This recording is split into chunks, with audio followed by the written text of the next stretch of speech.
My topic today is on Afro-Pentecostalism and the moral question in East Africa. And Afro-Pentecostalism, like any other sector of society, is grappling with the question regarding morality. That is the moral question. As East Africans celebrate nearly 60 years of constitutional independence, that is from 1960s, now we are in 2020, moral questions re-emerge in all sectors of our economy. That is the governance sector, the religious sector, the political class, the educational sector, the business sector, all that. Now, when we come to churches, we may talk of three main types of churches.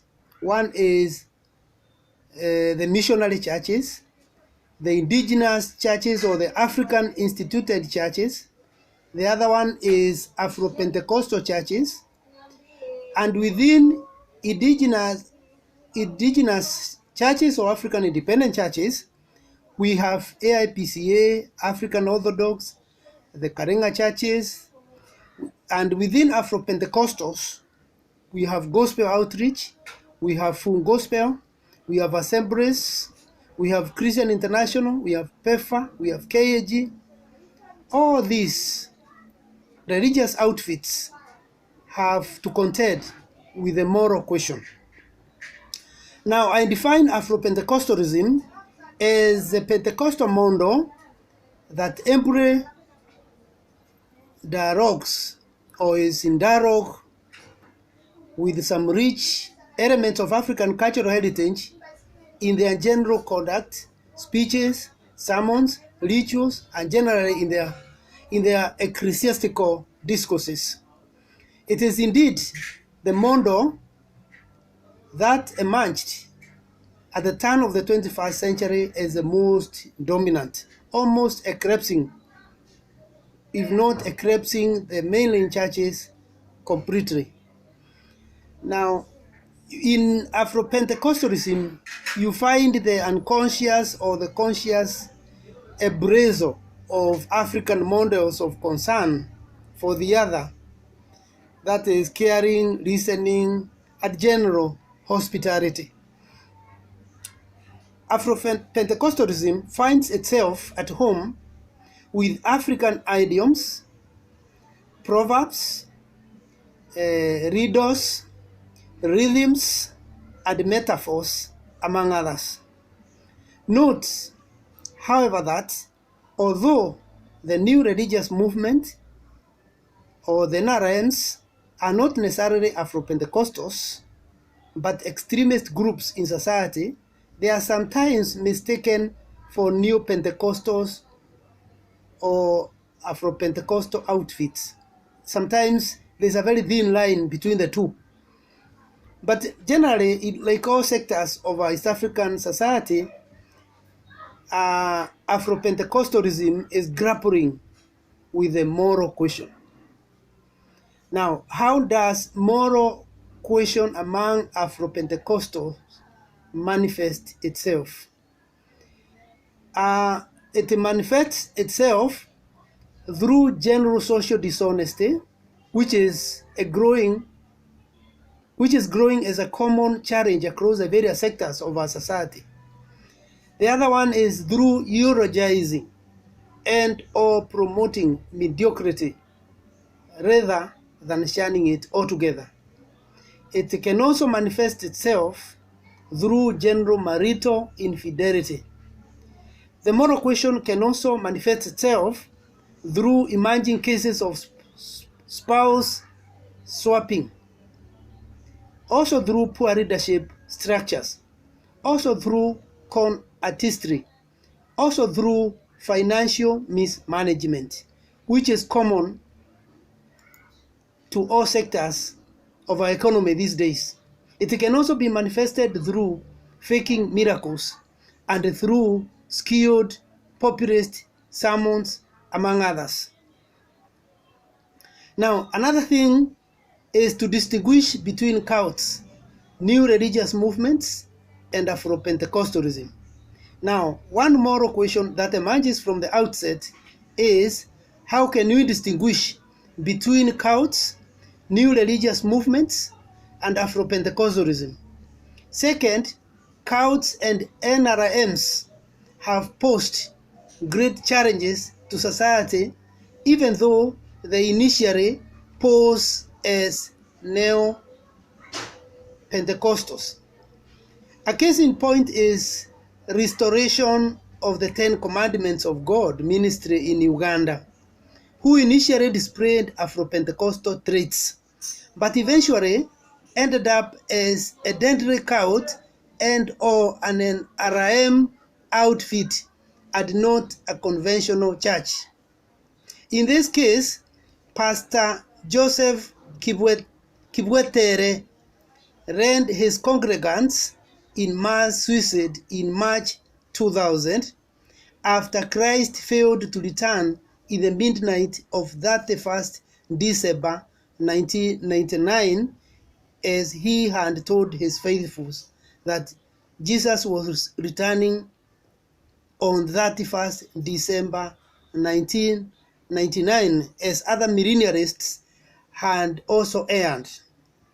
Now, building on their millennialism theology of rapture or end of the world after every 1,000 years, the leadership of the restoration of the Ten Commandments of God told their adherents to sell land, buildings, houses, and other properties and come with their families to the church compound where they waited for parousia, meaning the second coming of Christ, where Christ is believed to come in bodily form, and where Christ was to take his faithful disciples on 1st of January, the year 2000.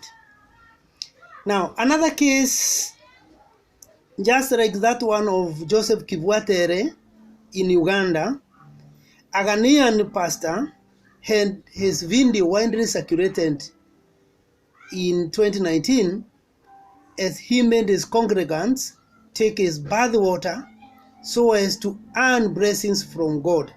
After he bathed, he gave his adherents or followers his dirty bath water to drink so that they are blessed. And you see how indoctrinated they are.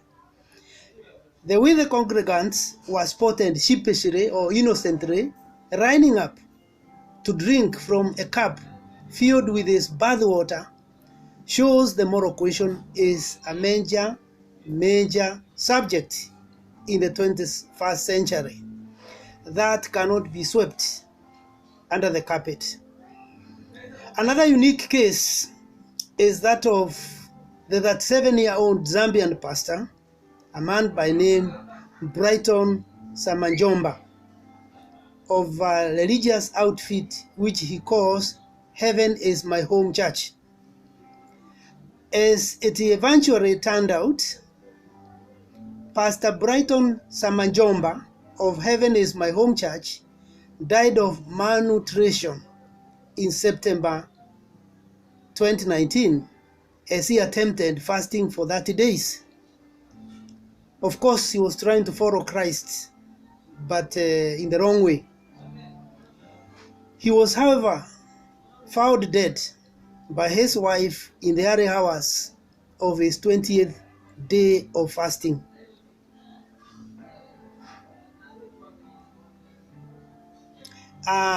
We may want now to look at the uniqueness of names as a moral concern. In Kenya, one critical characteristic that defines the Afro-Pentecostals and the NRMs, or the new religious movements, is the uniqueness of the names of their religious outfits. The choice of their religious outfits is done with intent to point out to their respective key missions, which also raises another moral question.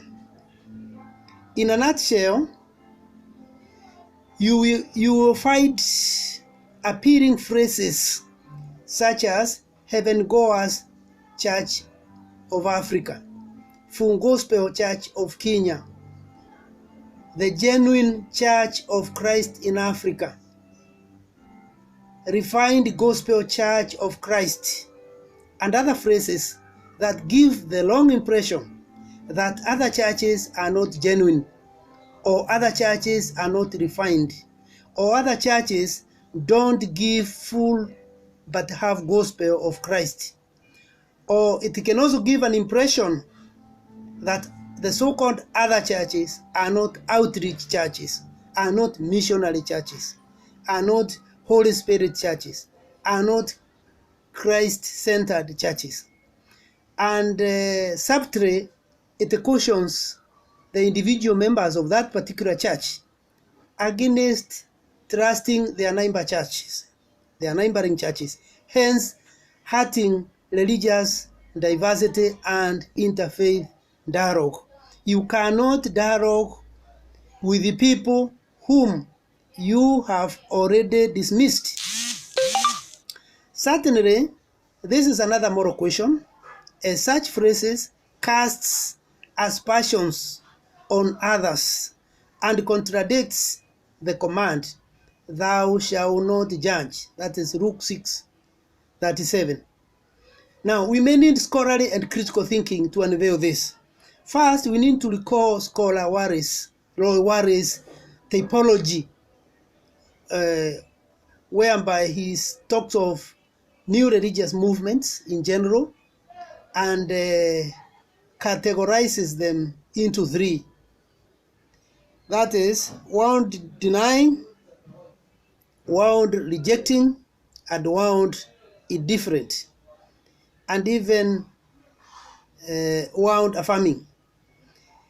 In the East African case, Afro-Pentecostalism as the emerging theological trajectory is a blending of all the three categories. That is, world affirming, world indifferent, and world denying. Although our understanding of infidelity is largely seen from a marital perspective, we must concede that it goes beyond this. The case of an Afro-Pentecostal reader deceiving barren mothers that his prayers would lead to an abrupt conception, and so we may see this as another dimension of the moral question. Another one is the political dimension, a phenomenon where an Afro-Pentecostal reader uses his or her outfit for political agenda alone. And indeed, the Ron's Resistance Army, which is a rebel group and heterodox Christian cult that operates in northern Uganda, South Sudan, the Central African Republic, and the Democratic Republic of Congo, is used as a political donkey whose alleged goal is to bring genuine multi-party democracy in Uganda. In conclusion, we must have a solution to the background that brings infidelity. We must appreciate that the failure to offer sound theological training is a compulsory requirement for everyone who is aspiring to be a church reader is a reason for all these moral issues that are emerging. Some are troubling, deeply troubling. We must blame poor vetting in Afro-Pentecostal readership. The failure to stop traffickers of narcotics from reaching East Africa remains another moral question on both sides of the divide. As we embrace former drug dealers as leaders of our new religious outfits or political unions, we fail again and again. To unveil this test, therefore, we are obliged to ask hard questions. First, do we need mental tests for aspiring leaders? Do we need to involve state agencies when vetting aspiring leaders, whether they are church leaders or social leaders?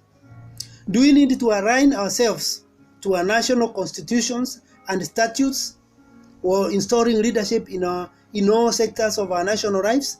Do we need to create a national or regional bodies that helps us to distinguish between cults, sects, and churches, among other considerations? If we fail to address this moral question adequately, interfaith dialogue and the appreciation of religious diversity as God's economy for the world will be compromised for far too long. Thank you.